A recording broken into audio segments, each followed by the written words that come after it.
آپ کو پتا ہے حضرت عمر فاروق رضی اللہ تعالیٰ عنہ کا دور ہے جب آپ رات کے وقت تنہا نکل پڑتے تھے اپنے خادم کے ساتھ مدینے کے حالات کو معلوم کرنے کے لیے. اپنے ایک خادم کے ساتھ کہیں سے گزر رہے تھے, ایک گھر سے کراہنے کی آواز آئی, ایک عورت کے رونے کی آواز آئی, رک گئے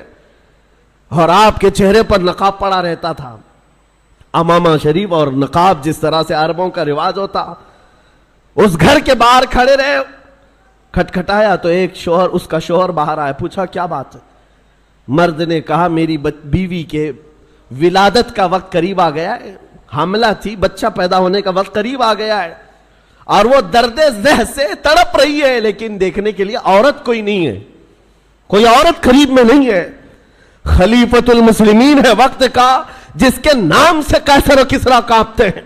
دوڑ کر اپنے گھر گئے, اپنی بیوی اور اپنی بہو کو بھیجا, جاؤ فلاں گھر میں ایک بچی کی ولادت, ایک عورت درد ذہ میں ہے, بچے کی ولادت ہونے والی ہے. رات بھر امیر المومنین اپنی عورت اور اپنی بہو کو اس گھر پر بھیجتے ہیں اور خود آ کر کے باہر انتظار کرتے بیٹھے ہوئے, اس کے شوہر کے ساتھ باتیں کر رہے ہیں اور گھر سے کچھ کھانا پکا کر لا رہے ہیں, اور وہ مزے سے کھاتا رہا ہے. نہ اس شوہر کو معلوم ہے, نہ اس کی بیوی کو معلوم ہے کہ ان کے گھر کی یہ عیادت کرنے والا وقت کا خلیفہ ہے, کسی کو نہیں معلوم. صبح بچے کی ولادت ہو گئی اور اس کے بعد حضرت عمر ایسی خوشیاں بانٹ رہے ہیں جیسے لگتا ہے ان کے گھر میں بچے کی ولادت ہوئی. اور جب آپ نے مبارکبادیاں دی اور گھر واپس چلے گئے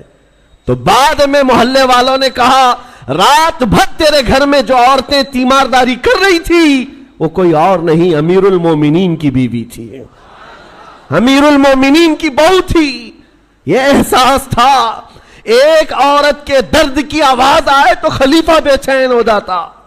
آج فلسطین سے اٹھنے والی آوازوں سے کسی کی نیند پر فرق نہیں پڑتا, کسی کی نیند خراب نہیں ہوتی. وقت کے عیاش حکمران, ظالم حکمران اپنی کرسیوں پر ویسے ہی مزے لے رہے ہیں, بلکہ بسا اوقات ایسا لگتا ہے یہ بچوں کی اور بچیوں کی جھنجھوڑنے والی آواز ان کی کرسیوں کو کیوں نہیں ہلاتی. یاد رکھو قرآن پاک میں اللہ نے فرمایا وَإِذَا الْمَوْءُودَةُ سُئِلَتْ بِأَيِّ ذَنبٍ قُتِلَتْ, ان بچوں کو جو آج مار دیا گیا ہے, یہ سورہ تکویر کی آیتیں بتا رہی ہیں, یہ قیامت کے دن بچیاں اٹھائی جائیں گی اور رب تعالیٰ سے پوچھیں گی مولا مجھے بتا کس جرم میں مجھے مارا گیا تھا, میرا گناہ کیا تھا جو مجھے قتل کیا گیا. آج یورپ کے درندے اور اسرائیل کے جتنے